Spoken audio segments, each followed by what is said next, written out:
হ্যাঁ, মানে রামের জন্মভূমিতে সম্রাট বাবর ইচ্ছে করে করে বল প্রয়োগ করে মানে এরকম মসজিদটা একটা তৈরি করেছে। মুসলমান শাহাদাতের মাধ্যমে বাবরি মসজিদের শাহাদাত বরণ করেছে। হ্যাঁ হ্যাঁ হ্যাঁ এই আন্দরকিল্লা মসজিদ পুরো ব্রিটিশ পিরিয়ড হ্যাঁ হ্যাঁ এটা একটা গুদামঘর ছিল। মসজিদের এক পাশে মানে হিন্দুরা পুজো দেবে, আরেক পাশে নামাজ পড়বে, মসজিদটা কি করবে, নামাজ পড়বে। প্রিয় দর্শক বন্ধুরা, ফেনোয়া থেকে সকলকে স্বাগতম। লেখক জাহিদুল ইসলাম আরায়ান আমি। সাথে আছেন আমার সাথে আজকের আলোচনায় চট্টগ্রাম ইসলামিক বিশ্ববিদ্যালয়ের শিক্ষার্থী এবং মাসিক সাহিত্যগুলির সম্পাদক অলিউল্লাহ আরজু। আরও সাথে আছেন আমাদের সাথে মাসিক প্রচারপত্রের নির্বাহী সম্পাদক মহিউদ্দিন খান। আজকে আমরা আলোচনা করব বাবরি মসজিদের ইতিহাস, ঐতিহ্য নিয়ে। এখন আমি জানতে চাইবো আমার ভাই অলিউল্লাহ আরজু থেকে, আমাদের বাবরি মসজিদের একটা মুসলিমদের, আমাদের ভারতবর্ষের মুসলিমদের একটা প্রতীক হিসাবে দেখা হয়। এই মসজিদটা ধ্বংসের কারণগুলো এবং মুসলমানদের দুর্বলতাগুলো একটু আমাদেরকে একটু ব্যাখ্যা করলে। ধন্যবাদ জানাচ্ছি আমি এখানে উপস্থিত করার জন্য, ডাকার জন্য। আমি আমাদের আজকের যিনি সঞ্চালক বন্ধুবর জাহিদুল ইসলাম আর রায়ানকে আমি ধন্যবাদ জানাচ্ছি, এবং পাশাপাশি দূর দূরান্ত থেকে এবং যারা আমাদেরকে দেখছেন, পরবর্তীতে দেখবেন, সবাইকে ধন্যবাদ জানাচ্ছি। আমরা জানি মুসলমানদের অর্থাৎ ইসলামের যেই প্রতীক রয়েছে, যে স্মারক রয়েছে, সেটা হলো মসজিদ। মসজিদকে কেন্দ্র করে ইসলামের সূচনা লগ্ন থেকে পৃথিবীর নানা প্রান্তে মুসলিম সভ্যতা গড়ে উঠেছে। মুসলিম শাসন এবং আমরা জানি মুসলিম যে প্রেক্ষাপট, সেটা মসজিদ কেন্দ্রিক হয়েছিল এবং এখনও হচ্ছে। আমরা যদি একটু লক্ষ্য করি, ভারতের যে বাবরি মসজিদ রয়েছে, বাবরি মসজিদের যে ইতিহাস, ঐতিহ্য এবং যে অবদান, সেটা অনেকাংশ এই ফিলিস্তিনের আলাকসার চেয়ে কম ছিল না। আপনারা যদি ইতিহাসের পাথায় আমরা যদি হারিয়ে যাই, বাবরি মসজিদ যখন প্রতিষ্ঠিত হয়েছিল, অর্থাৎ সম্রাট বাবরের মাধ্যমে, মুঘল সম্রাটের যিনি প্রতীক ছিলেন, স্থাপত্যের যে রণবীর ছিলেন সম্রাট বাবর, তার হাত ধরেই, অর্থাৎ তার মাধ্যমেই বাবরি মসজিদের স্থাপন হয়েছে, প্রতিষ্ঠিত হয়েছে। বাবরি মসজিদ যে স্থানে স্থাপিত হয়েছে, ওই জায়গাটার নাম হলো অযোধ্যা নগরীকে বলা হয় অনেকটা ফিলিস্তিনের সেই ভূমির মতো। কারণ আমরা যদি ইতিহাসের যে একেবারে উত্তরে যাই, একেবারে আগাতে যাই, আমরা দেখতে পাই অযোধ্যা নগরীতে ইতিহাস বলে মুসলমানদের দুইজন নবীর কবর রয়েছে। একটা হলো হযরত আইয়ুব আলাইহিস সালামের কবর, আর একটা হচ্ছে শীস আলাইহিস সালামের কবর। অর্থাৎ এই জায়গাতে, অর্থাৎ ভারতবর্ষের ওই অযোধ্যা নগরীতে তাদের কবর রয়েছে বলে অনেকেই মন্তব্য করে থাকেন। সেই জন্য মুসলমান সমাজের কাছে, মুসলিম উম্মার কাছে, বিশেষ করে ভারতবর্ষের তৎকালীন থেকে আজকের এই পর্যন্ত ওই অযোধ্যা নগরীর প্রতি বিশেষ একটা গুরুত্ব রয়েছে। পক্ষান্তরে আমরা যদি আরেকটু দেখি, হিন্দুদের যে রাম বলা হয়, আজকে যে রাম মন্দির তৈরি হয়েছে, যে রামের জন্মস্থানও ওই অযোধ্যা নগরীতে এবং তার পাশেই হয়েছিল বলে, হ্যাঁ জি হ্যাঁ কবর ছিল, আছে ওই নগরীতে। রামের যে জন্ম, এটা অনেকাংশে তারা দাবি করে থাকে। পাশাপাশি বৌদ্ধ ধর্মের যিনি প্রতীক ছিলেন, গৌতম বুদ্ধ প্রায় 19 দিন ওই অযোধ্যা নগরীতে তিনি ছিলেন, ধ্যানমগ্ন ছিলেন। সেজন্য অযোধ্যাতে তৎকালীন ছোট ছোট অনেক বট ছিল, যেটা অনেকটা মন্দিরের মতো ছিল। বট ছিল তখন, যারা সেখানে সাধনা করত। তার মানে কি আপনি বলতে চাচ্ছেন বাবরি মসজিদের আগে ওখানে ওই জায়গায় বাবরি মসজিদের না, বাবরি মসজিদের জায়গাতে মন্দির ছিল না, এর আগে কি ওই এলাকায় বলতেছি আর ওই এলাকা মূলত 3 ধর্মের কাছে গুরুত্বপূর্ণ ছিল। এই এমনকি আমাদের যেমন কি আমরা এই তুর পাহাড়কে এরকম দেখি মনে থাকি। যেমন আমি আরেকটা যুক্ত করি, যেমন ফিলিস্তিনের যে নগরী আছে, ফিলিস্তিনের, এটাকে বলা হয় ওই হযরত সাম, অর্থাৎ নূহ আলাইহিস সালামের যে পুত্র ছিল, হাম সাম ইয়াফিস। ঠিক আছে, ওই কেনান একজন ছিল, কেনান হাট বলা হয় তাকে, অর্থাৎ ওই ফিলিস্তিনের নগরীকে কেনান হাট বলা করা হয়। অর্থাৎ ফিলিস্তিনের প্রথম নাম ছিল কেনান হাট। এখানে দেখবেন আপনি, মুসলমানদের কাছে ফিলিস্তিন নগরীটি গুরুত্বপূর্ণ, পাশাপাশি খ্রিস্টানদের কাছে ফিলিস্তিন নগরীটা গুরুত্বপূর্ণ গুরুত্বপূর্ণ। ওই ঈসা ইসলামের জন্মকে কেন্দ্র করে। ঠিক ওই জায়গাতে ইহুদিরাও মুসা ইসলামের বংশধর হিসাবে তারা দাবি করে থাকে, এটা তাদের জন্য গুরুত্বপূর্ণ একটা বিষয় ভূমি। ভূমি। সেই জন্য তিন ধর্মের কাছে যেমন আল আকসা এবং ফিলিস্তিন নগরী গুরুত্বপূর্ণ, ঠিক পাশাপাশি ভারতবর্ষের ভারতবর্ষে অযোধ্যা নগরী যেটা আছে ওইটা তিন ধর্মের কাছেই গুরুত্বপূর্ণ তিন একটা ধর্মের কাছে স্থান। গুরুত্বপূর্ণ স্থান। সেজন্য তাহলে কি আমাদের বাবরি মসজিদের সূচনা কি তাহলে এই মন্দিরের পরে? হ্যাঁ, বাবরি মসজিদে সূচনাটা হয়েছে, হ্যাঁ হ্যাঁ অর্থাৎ মধ্যযুগ যেটা ছিল, হ্যাঁ, হ্যাঁ। অর্থাৎ বিশেষ করে 1100 শতাব্দী থেকে জি জি 1100 শতাব্দী থেকে 1700 শতাব্দী পর্যন্ত যে একটা শাসন ব্যবস্থা, হ্যাঁ হ্যাঁ তখন তো ভারতে বর্ষে মুসলমানদের প্রায় 700 বছরের যে শাসন ব্যবস্থা ছিল, মুসলিম শাসক, হুম হুম হুম। তাদের কাছে যেহেতু পুরো ভারতবর্ষ মানে শাসনের একটা প্রেক্ষাপট ছিল, তো অযোধ্যাতে আশপাশে মুসলমানদের একটা নতুনভাবে আবাস তৈরি হয়েছে, হ্যাঁ, আবাসন তৈরি হয়েছে। দেখা যাচ্ছে ওই মোগল সম্রাট বাবর বাবা তার শাসনকে কেন্দ্র করে, শাসন ব্যবস্থাকে কেন্দ্র করে, যেহেতু তার আন্ডারে অনেক সৈন্যরা কাজ করত, জি জি অনেক গুরুত্বপূর্ণ ব্যক্তিরা কাজ করত, তাদের জন্য মূলত বড় একটা মসজিদ তিনি স্থাপন করেছেন অযোধ্যা নগরে। হ্যাঁ ওইটাই কি বাবরি মসজিদ? ওটাই হচ্ছে বাবরি হ্যাঁ মসজিদ। ওইটাই বাবরি মসজিদ। জি তাহলে বাবরি মসজিদটা আবার পরবর্তীতে এটা ভাঙ্গনের পিছনে জি। আমাদের কি কি কারণগুলো সামনে এখানে আসে? আমরা দেখতে পাই বিশেষ করে ওই 1700 শতাব্দীর পরে, হ্যাঁ অর্থাৎ বিশেষ করে যখন ভারতবর্ষে ইংরেজদের শাসন ব্যবস্থা তৈরি হয়েছে, হ্যাঁ, হ্যাঁ। এখানে কি আবার রাজনৈতিক কোনো প্রভাব ছিল কিনা এটা এটার অনেক ভাঙ্গনের পরে, পিছনে? এটা অনেক পরে আমরা যদি না, মুখ্য বিষয়গুলোর মধ্যে বলছি যেটা মুখ্য বিষয়ের হ্যাঁ মধ্যে রাজনৈতিক প্রভাবটা তো প্রথম কারণ, প্রথম কারণ। রাজনীতিক বিষয়টা হচ্ছে প্রথম কারণ। জি জি আমরা যদি একটু গোড়ার দিকে যাই, হ্যাঁ হ্যাঁ, আরো পিছনে। অর্থাৎ ওই আপনার 18 শতাব্দী যখন ব্রিটিশরা আমাদের পুরো ভারতবর্ষ দখল করে, হুম, হুম। তাদের শাসন যখন চলছিল, তখন তারা কয়েকটা বিষয় লক্ষ্য করছে। আমরা জানি একটা ভূমিতে শাসন ব্যবস্থা যদি আপনার রাজত্ব অটল রাখতে হয়, জি জি আপনাকে কয়েকটা কাজ করতে হবে। এটা আমরা সাম্রাজ্যবাদ প্রতিষ্ঠার জন্য জি। কয়েকটা কাজ করতে হয়। জি জি আপনাকে আন্দোলনমুখী যারা আছে হুম, এবং হুম। যে সমস্ত ওই দুর্গ আন্দোলনের দাবানল হয়, এই যে, আন্দোলনকে কি করে জ্বালিয়ে দেয়, অর্থাৎ জ্বালিয়ে দেয়। জাগিয়ে তুলে, সেই সমস্ত দুর্গ, সেই সমস্ত ব্যক্তিকে তারা সাম্রাজ্যবাদের মাধ্যমে তারা নিধন করে। জি জি। এখন দেখা যাচ্ছে ভারতবর্ষে যে মুসলিম শাসন অর্থাৎ হ্যাঁ ছিল, হ্যাঁ হ্যাঁ যেটা নিধন হয়েছে ব্রিটিশদের মাধ্যমে, জি জি এখন ব্রিটিশরা এখানে গবেষণা করে দেখছে, প্রথমত ব্রিটিশ শাসনকে প্রতিষ্ঠিত করার জন্য ওইখানে ওই কয়েকটা বাবরি কাজ করছে তারা। হ্যাঁ হ্যাঁ একটা হলো মুসলিম শিক্ষা ব্যবস্থা যেটা ছিল, মুসলিম শিক্ষা ব্যবস্থাকে তারা নিধন করেছে, শিক্ষা আচ্ছা, ওটা ব্যবস্থাকে বাদ ওই দিয়ে মুসলিম শিক্ষা ব্যবস্থার সাথে বাবরি মসজিদের সম্পর্কটা? আছে। আমি বলছি হ্যাঁ হ্যাঁ এখানে এই যে শিক্ষা ব্যবস্থাকে তারা কিভাবে ধ্বংস করা যেতে পারে, হুম হুম। তারা নানা প্রক্রিয়ার মাধ্যমে, মক্তব, যেমন আমরা জানি শুধু বাংলাতে, জি জি শুধু বাংলা বাংলাতে 1800 শতাব্দীর আগে 80,000 মাদ্রাসা ছিল, বাংলাদেশে শুধু বাংলাতে, মানে ও, বঙ্গতে, ও, বিশেষ বঙ্গতে করে বঙ্গতে কলকাতা, কলকাতা, আসাম, হ্যাঁ। ত্রিপুরা, হ্যাঁ, এই যে অঞ্চল মিলে শুধু বাংলা অঞ্চলে 80,000 মাদ্রাসা ছিল, মাদ্রাসা ছিল 80,000। চিন্তা করেন, এই মাদ্রাসাগুলো আপনার ব্রিটিশ শাসনের শেষের দিকে এসে মাত্র 2,000-এ পরিণত হয়েছে। 80,000 থেকে 80,000 2,000? থেকে মাত্র 2,000-এর মধ্যে চলে আসছে। বাহ। এটা কিন্তু বেশি সময় না, 100 মাত্র 90 বছরের এই যে ব্যবধানে। ব্যবধান। আপনি দেখেন একটা জাতিকে ধ্বংস করতে গেলে আপনাকে অবশ্যই তার শিক্ষা ব্যবস্থাকে ধ্বংস ধ্বংস করতে হবে। করতে হবে এই জন্য ব্রিটিশরা এই বাংলা অর্থাৎ এই শাসন এই উপমহাদেশে মহাদেশে। তাদের সাম্রাজ্য টিকে রাখার জন্য, প্রতিষ্ঠা করার জন্য প্রথমত তারা হাত দিয়েছে শিক্ষা ব্যবস্থার মাঝে, একটা পয়েন্ট। একটা পয়েন্ট। দ্বিতীয়ত তারা হাত দিয়েছে আমাদের কালচারাল বিষয়ের দিকে, আপনি যদি সাংস্কৃতিক বিষয়ে এবং সাংস্কৃতিক বিষয়ে, মুসলিমদের ইসলামিক। জি, আপনি যদি একটু চিন্তা করেন ওই 1500 শতাব্দী থেকে 1700 শতাব্দী পর্যন্ত জি জি ভারতবর্ষের যে যে যে কালচার ছিল, কালচার এটা অনেক চমৎকার একটা কালচার ছিল, সুন্দর এবং পরিপাটি ছিল। পরিপাটি ছিল। কিন্তু এখানে আরেকটা বিষয় নোটের বিষয় আছে, ওই বিভিন্ন তুর্গে অর্থাৎ বিভিন্ন অঞ্চলে আরবরা যখন আসতো, তখন আরবি সংস্কৃতি নিয়ে আসতো তারা, শুধুমাত্র মুঘলরা মুঘলরা আরবি সংস্কৃতি তারা কি করে নাই, গ্রহণ করে নাই।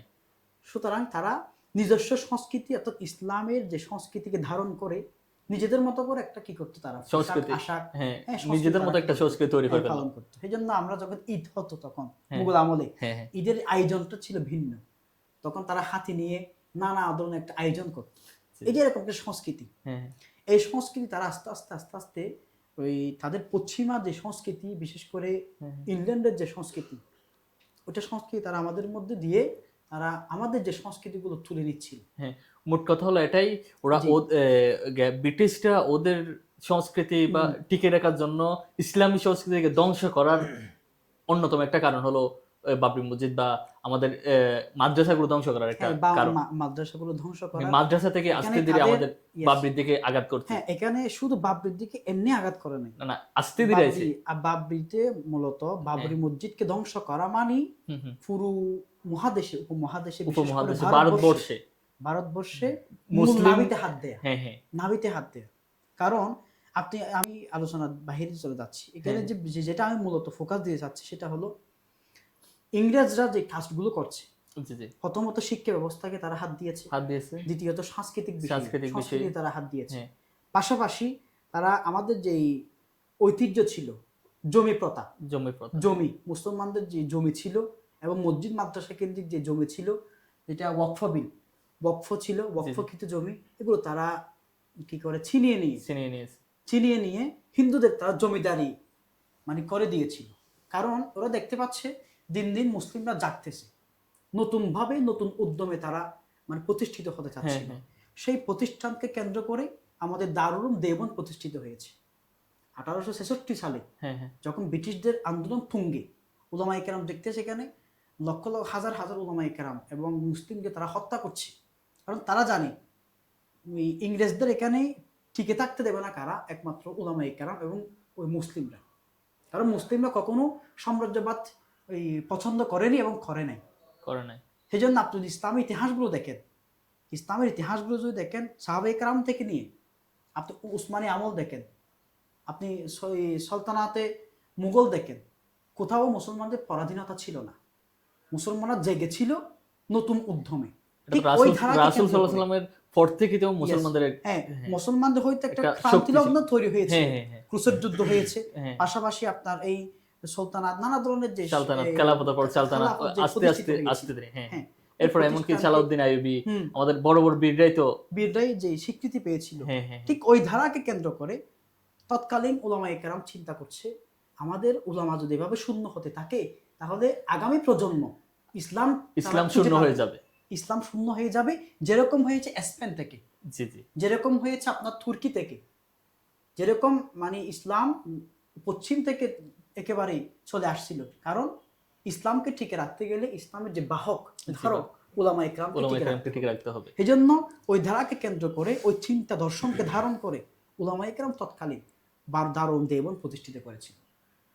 একজন উস্তাদ এবং একজন ছাত্র নিয়ে দারুল উলুম দেওবন্দ প্রতিষ্ঠিত হয়েছে। দারুল উলুম দেওবন্দের যে লক্ষ্য ছিল, মুজাহিদ তৈরি করতে হবে যুদ্ধ করার জন্য। কাদের বিরুদ্ধে? ইংরেজদের বিরুদ্ধে। 2 নম্বর, ইলম সংরক্ষণ করতে হবে, দ্বীনি ইলম সংরক্ষণ করতে হবে। কি জন্য?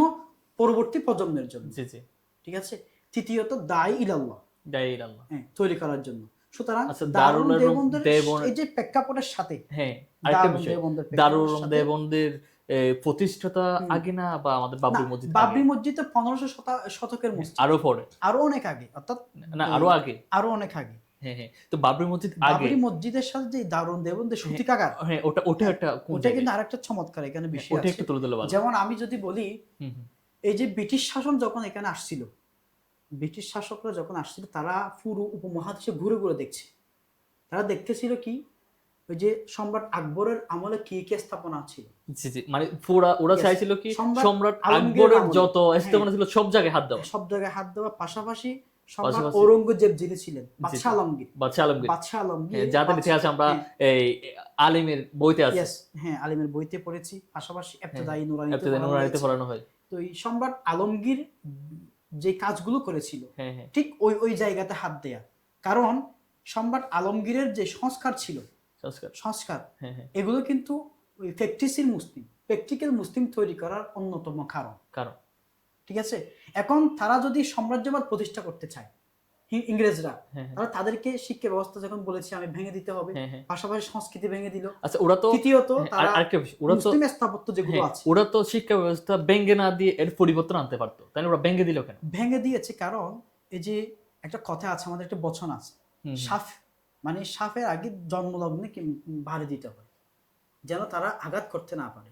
আপনি যদি একটা কঠিন সভ্যতাকে, অর্থাৎ কঠিন একটা সভ্যতা, যে সভ্যতা আপনাকে নতুন কিছু উপহার দেবে, আপনি যখন সাম্রাজ্যবাদ প্রতিষ্ঠা করতে চাইবেন, আপনি বিপ্লবী তরুণদের আপনি নিহত করবেন, বাচ্চাদের নিহত করবেন, যেটা মেসাল আমরা আজকে দেখতে পাচ্ছি। এই যে আজকে ইসরায়েল যে যুদ্ধ পরিচালনা করছে ফিলিস্তিনে, তাদের প্রথম টার্গেট হচ্ছে শিশু। আমরা জানি ফিলিস্তিনে আজকে যেই যুদ্ধ হয়েছে অন্তত 50,000-এর উপরে শিশু নিহত হয়েছে, কারণ তারা চায় শিশুরা হচ্ছে আগামী দিনের কি ভবিষ্যৎ এবং আগামী দিনের প্রতিরোধ যোদ্ধা। বুঝতে পারছেন? এই যে প্রতিরোধ যুদ্ধ মানে এখানে ওই শূন্য থেকে কি করা, শূন্য থেকে নিধন করা। আপনি যদি ইসলামী শিক্ষা ব্যবস্থাকে যদি আপনি জিরো থেকে নিধন করতে পারেন, তাহলে আপনি বড় হয়ে তারা যেন নতুন কিছু করতে না পারে এবং তারাই যেন মানে মুসলিমরা যেন শূন্য ভবিষ্যৎ নিয়ে থাকে, যেন তারা জ্ঞান বিজ্ঞানের আকাশ, ওই আকাশে যেন তারা মুসলিমরা বিচরণ করতে না পারে। কারণ অথচ 1500 শতাব্দীর আগ পর্যন্ত এবং 16 শতাব্দীর আগ পর্যন্ত আমাদের মূল পয়েন্ট হলো তো বাবরি মসজিদটা, জ্ঞান বিজ্ঞানের যে শাখাগুলো ছিল, ইউরোপ দেখেন, আরব দেখেন এবং ভারতবর্ষ দেখেন, যেমন সম্রাট আলমগীরের যে কথাগুলো আসছে, তিনি ফতোয়ায়ে আলমগীরি একটা সংরক্ষণ করেছিলেন, যেটা এই এফতা বিশেষগিরি মুফতি যেটা অনেক সমালোচনা ইসলামী লতে গিয়েছিল। ইসলামী লতে ফতোয়ায়ে আলমগীরির গ্রহণযোগ্যতা অনেক বেশি। এটা বুঝতে হবে আপনাকে। তাহলে এই কাজগুলো হয়েছে কখন? যখন ভারতবর্ষে মুসলিম শাসক ছিলেন, মুসলিমরা শাসন করছিল। তা আপনি যদি এই কাজগুলো যদি তারা ধ্বংস করতে পারে, তাহলে ভবিষ্যৎ মুসলমান তৈরি হবে না, ভালো মুসলিম তৈরি হবে না। এই উপমহাদেশও আস্তে আস্তে ইউরোপের মতো হয়ে যাবে। ঠিক ওই জায়গাতে তারা মুসলিম স্থাপত্যগুলো তারা আস্তে আস্তে নিধন করছিল। আপনি যদি চট্টগ্রাম যেটা আন্দরকিল্লা মসজিদ আছে, এই আন্দরকিল্লা মসজিদ পুরো ব্রিটিশ পিরিয়ড এটা একটা গুদামঘর ছিল, অথচ এই মসজিদটা 16 শতাব্দীতে তৈরি হয়েছে। আন্দরকিল্লা মসজিদটা 16 শতাব্দীতে আন্দরকিল্লা মসজিদ স্থাপিত হয়েছে, কিন্তু ব্রিটিশ শাসনে এসে ওই আন্দরকিল্লা মসজিদটা মসজিদ ছিল না, এটা একটা গুদামঘরে পরিণত হয়েছে। ঠিক তখন তারা দেখতেছে যে বড় বড় মসজিদকে কেন্দ্র করে আন্দোলনের দাবানল তৈরি হচ্ছে, এই জন্য ওরা ওইখান থেকে আন্দোলনের দাবানল তৈরি হচ্ছে। এই একটা পয়েন্ট। পাশাপাশি মুসলিম এবং হিন্দু উপমহাদেশে একটা সুন্দর একটা সভ্যতা ছিল, কালচার, অর্থাৎ মুসলিম এবং হিন্দু কোনো ভেদাভেদ ছিল না, যার জন্ম তে পালন করতো। ওইখানে একটা ভেদাভেদ সৃষ্টি করার গুরুত্বপূর্ণ পয়েন্ট হচ্ছে, যদি কোনো ভেদাভেদ থাকতো তাহলে উপমহাদেশে অন্তত মুঘল সম্রাটের যে 200-300 বছরের শাসন, এটা কখনো টিকে থাকতে পারতো না। এটা আমাদের গুরুত্বপূর্ণ পয়েন্ট। সংক্ষেপে যদি আমাকে পয়েন্টগুলো একটু তুলে দেন তাহলে আরেকটু ভালো। যদি মুসলিমরা যদি কি হতো, অর্থাৎ অন্যায় অবিচার করতো, কখনো কি হতো না, হিন্দুরা এই যে ভারতবর্ষে টিকে থাকতে পারতো না, কারণ পুরো সালতানাত তো মুসলিমদের ছিল। আপনি এখানে একটু লক্ষ্য করবেন, যখন সম্রাট বাবর যখন কি করতেন, পুরো রাজ্য পরিচালনা করতেন, তার গুরুত্বপূর্ণ দায়িত্বশীল মন্ত্রী মিনিস্টার ছিল হিন্দু। এমনকি ওই কোষাধ্যক্ষ যিনি ছিলেন, সম্রাট বাবরের কোষাধ্যক্ষ, ইনিও একজন হিন্দু ছিলেন। মুসলিমরা বিশ্বাস করে ন্যায়পরায়ণতা, ইনসাফপূর্ণ একটা রাষ্ট্র ব্যবস্থাপন, কারণ ইনসাফ ইসলামের অন্যতম একটা আদর্শ। কিন্তু এখানে দেখেন, এটার সাথে তো আর ইসলামের সম্পর্ক হতে পারে না, হতে পারে না। এই যে এখানে দেখেন, মুসলিমরা বিশ্বাস করে ইনসাফপূর্ণ শাসন ব্যবস্থা এবং হিংসা বিদ্বেষ থেকে তারা দূরে থাকতে। ঠিক এবার দেখেন, ভারতবর্ষ যদি হিন্দু অর্থাৎ ব্রিটিশদের টিকে থাকা যদি দীর্ঘ হতে পারে, এখানে একটা বিষয় তারা যুক্ত করছে, হিন্দু এবং মুসলিমদের একটা বিদ্বেষ কিভাবে তৈরি করা যায়। কারণ আমি একটা দেশে সুন্দর বসবাস কখন করতে পারবো, যখন আমার আর আপনার মধ্যে প্রত্যেকটা ধর্ম বর্ণের সাথে আমাদের কি থাকবে, সমান একটা ওই বসবাস থাকবে, বিদ্বেষ থাকবে না, যার যার কাজ এতে করবে। ঠিক আছে? ঠিক ওই জায়গায় তারা হাত দিয়েছে। তারা প্রথম কাজ করেছে, অর্থাৎ ওই শিক্ষা ব্যবস্থার পর আরেকটা কাজ করেছে, সেটা হলো হিন্দু মুসলিমের মধ্যে ভেদাভেদ তৈরি করে দাও, দ্বন্দ্ব তৈরি করা। কিসের ভিত্তিতে? ওই তারা একটা লজিক তৈরি করেছে, এই যে দেখো তোমাদেরকে তো দীর্ঘদিন মানে মুসলিমরা শাসন করতেছে, এখানে বিনিময়ে তোমরা কি পেয়েছো, তোমাদের ওই জায়গাগুলোতে ওরা এখন রাজত্ব করতেছে। তারা ওই ইতিহাস দিয়ে বলে হ্যাঁ, এটা হ্যাঁ, তো অমুকের হ্যাঁ, জায়গা, অসংখ্য ধন্যবাদ আপনাকে। অমুকের জায়গা। হ্যাঁ, এরকম আমি আমাদের একটু কয়েকটা বিষয়টা পয়েন্ট একেবারে গুলো একেবারে আমি সুন্দরভাবে তোলার জন্য আর কি। শেষ পর্যায়ে নিয়ে আসতেছি। হ্যাঁ, আরেকটা বিষয়, না দাঁড়ান, একটু নিয়ে হ্যাঁ, আসতেছি। হ্যাঁ, এখানে হ্যাঁ, দেখেন তারা বিদ্বেষ তৈরি করার ফলে, হ্যাঁ, বিদ্বেষ যখন হিন্দু মুসলিম বিদ্বেষ তৈরি করলো, হ্যাঁ, এরপরে এই বিদ্বেষটা একেবারে বাবরি মসজিদ পর্যন্ত চলে আসছে। কিভাবে মানে আসলো? আস্তে এই যে দেখেন এই প্রথমত আমাদের ছিল হলো হ্যাঁ, শিক্ষা ব্যবস্থা, না এটা শিক্ষা ব্যবস্থা, এরপর আবার ধর্ম এরপরে ক্ষেত্রে দ্বন্দ্ব, সাংস্কৃতিক বিষয়, হ্যাঁ, ঠিক আছে, সাংস্কৃতিক কালচারাল বিষয়, কালচারাল বিষয়, তৃতীয়ত ধর্ম ধর্ম বিষয়, ধর্ম। পরবর্তীতে এটা এখন বাবরি হ্যাঁ। মসজিদ পর্যন্ত ঢুকে গেছে। কিভাবে আসলো? এই যে সহজ বিষয় এটা, অর্থাৎ তারা দেখতেছে বাবরি মসজিদ যেই জায়গাতে হয়েছে, হ্যাঁ, হ্যাঁ, ওইটাতে ওই হ্যাঁ, হিন্দু রাম, ধর্মের, হ্যাঁ, হিন্দুদের যে হিন্দু রাম ধর্মের ছিল, একটা, হ্যাঁ, ওদের আগে রামের জন্মভূমি, রামের জন্মভূমিতে, ওদের মন্দির আগে ছিল। হ্যাঁ মানে রামের জন্মভূমিতে সম্রাট বাবর ইচ্ছে করে ইচ্ছে করে বল প্রয়োগ করে মানে এরকম মসজিদটা একটা, তৈরি করেছে। হ্যাঁ, এরকম একটা বলে এরকম একটা মিথ্যা বয়ান তারা তৈরি করে, হ্যাঁ, মানে তৎকালীন এটা, হিন্দুদেরকে তারা উস্কে হ্যাঁ, দিয়েছে। মানে এটা একটা ইস্যু, বাবরি মসজিদ ভাঙ্গার অন্যতম ইস্যু, অন্যতম ইস্যু। এই ইস্যুটা পুরো ব্রিটিশ পিরিয়ড, হ্যাঁ, পুরো ব্রিটিশ পিরিয়ড এটা জিয়ায় ছিল, এবং কি আপনার 47-এ অনেক বড় একটা দাঙ্গা তৈরি হয়েছে হ্যাঁ, বাবরি মসজিদকে বাবরি কেন্দ্র মসজিদ করে। কেন্দ্র করে অনেক মানে হাইকোর্টে তাদের ওই মসজিদটা বাঙ্গা মুসলমানের নাকি এবং হিন্দুদের, হিন্দুদের এটা নিয়ে, এটা কি এটা রামের কি মসজিদ মন্দির ছিল? না মসজিদ? হ্যাঁ মসজিদ। পরবর্তীতে এসে একেবারে আপনার ব্রিটিশ স্বাধীনের পরে না ব্রিটিশ আমলে এখানে একটা সিদ্ধান্ত হয়েছিল, মসজিদের এক পাশে মানে হিন্দুরা পুজো দেবে, আরেক পাশে আরেক পাশে নামাজ পড়বে, মসজিদটা কি করবে, নামাজ নামাজ পড়বে। ঠিক আজকে আলাকসার মতো, যেমন আলাকসাতে যে গ্রেট ওয়াল আছে, এক পাশে তারা হিন্দু কি বলে ইহুদিরা প্রার্থনা করতেছে, হ্যাঁ, অন্য পাশে মুসলিমরা নামাজ হ্যাঁ, পড়তেছে। ঠিক এরকম আমাদের ঠিক এই জায়গায়। তুর পাহাড়ের ওই জায়গাটাও, জি হতে পারে। হ্যাঁ, হ্যাঁ, এই একেবারে, বিষয়টা কারণ আমরা তো সরাসরি দেখি নাই। হ্যাঁ, আমি তো দেখেছি হ্যাঁ, তুর এটা পাহাড়ে বিষয়টা গিয়েছি, ওরকম আমরা এভাবেই দেখছি কি হবে। মানে খ্রিস্টানরাও একই জায়গায় গিয়া করতেছে, মুসলিমরা ওই জায়গায় নামাজ পড়তেছে। মানে সবার ক্ষেত্রে ওই জায়গাটা একটু পূর্ণময় স্থান। পূর্ণময়। তো এবার দেখেন আপনি হ্যাঁ, হ্যাঁ, একটু যদি দেখেন বাবরি মসজিদ যেই বিশাল, হুম, বাবরি মসজিদ অনেক বড় এরিয়া নিয়ে প্রতিষ্ঠিত হয়েছিল, এবং বাবরি মসজিদকে কেন্দ্র করে হ্যাঁ। পুরো অঞ্চলে নতুনভাবে একটা শাসন তৈরি হয়েছিল, শাসন ব্যবস্থা শাসন ব্যবস্থা ওটার তৈরি উপরে, হয়েছিল। হ্যাঁ, হ্যাঁ, হ্যাঁ, এবং বাবরি মসজিদটা ভূমি হিসাবে এমন একটা জায়গাতে তৈরি হয়েছে যেটা পুরো পুরো ভারতবর্ষের মিডল ইস্টে মানে একটা হৃদয়ের জায়গা, হৃদয়ের জায়গাতে বাবরি মসজিদের অবস্থান ছিল। হ্যাঁ, কারণ তৎকালীন তো আপনার আফগানিস্তান, পাকিস্তান, হ্যাঁ, ভারত, বর্তমান ভারত, ইন্ডিয়া যেটা বলি আর কি, হ্যাঁ, হ্যাঁ, বাংলাদেশ, আমাদের মিয়ানমার, হ্যাঁ, শ্রীলঙ্কা, ভুটান সব তো পুরো আপনার ভারতবর্ষের মধ্যে ছিল। আহ, সুতরাং ওই বাবরি মসজিদের স্থানটা পুরো ওই কেন্দ্রের মধ্যে ছিল, কেন্দ্রের মধ্যে ছিল, মাঝখানে ছিল। মাঝখানে ছিল। এই জন্য হিন্দুরাও তারা গুরুত্ব দিয়েছে, হ্যাঁ, হ্যাঁ, এই জায়গাটা যদি আমরা হাত দিতে পারি তাহলে তাহলে আগামীতে এটা হিন্দুদের হ্যাঁ, রাজত্ব আসবে। এই যে হিন্দুরা যে একটা স্বপ্ন দেখছে অখণ্ড ভারত, হ্যাঁ, হ্যাঁ, অখণ্ড ভারতে যে যারা মেসেজ দিতে চাচ্ছে আমাদেরকে, হ্যাঁ, ওই এটা এখান থেকে তারা অনুপ্রাণিত হয়ে আহ, মুসলিমদেরকে নানাভাবে জি, জি, জি। নির্যাতন করে তারা একটা পর্যায়ে এসে হ্যাঁ, হ্যাঁ। সর্বশেষ এখন আমরা 1992 সালে, হ্যাঁ, হ্যাঁ, 1992 সালে 6 ডিসেম্বর বাবরি মসজিদের ধ্বংস করার লক্ষ্যে, বাবরি মসজিদকে ধ্বংস করার লক্ষ্যে বর্তমান যে উগ্র হিন্দুত্ববাদী সংগঠন হ্যাঁ, হ্যাঁ, বিজেপির সরাসরি নেতৃত্বে, বিজেপির সরাসরি নেতৃত্বে এবং বজরং দল যেগুলো আছে, হ্যাঁ, আরো ইসকন বলেন, ইসকন তো অনেক আগ থেকে আছে, ইসকন এখানে এই কূটনৈতিক ভাবে মানে সরাসরি ছিল না, তবে কিন্তু মেধাভিত্তিক ভাবে তারা বুদ্ধিভিত্তিক কাজ করেছে, কালচারাল কাজ করেছে। এই জন্য এই যে 6 ডিসেম্বর তারা বিশাল একটা রথযাত্রা দিয়েছে বাবরি মসজিদ অভিমুখী। এমন হয়েছে লক্ষ লক্ষ মানুষ ওই মিছিলে ছিল হিন্দুদের। সেদিন 2000 মুসলমান শাহাদত বরণ করেছে বাবরি মসজিদ রক্ষা করতে গিয়ে।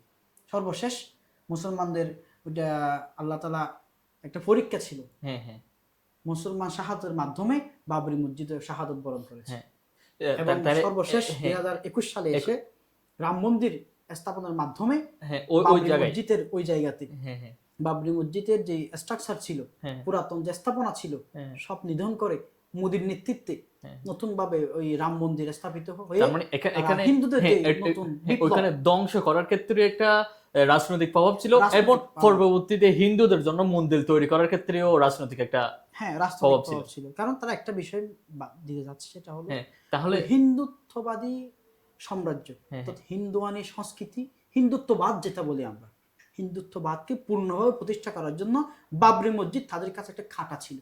এই জন্য ওই খাঁটাকা তারা ছেড়ে দিয়ে এটাকে নিধন করে দিয়েছে, পুরো মুসলিম উম্মার হৃদয়ে একটা আঘাত করেছে।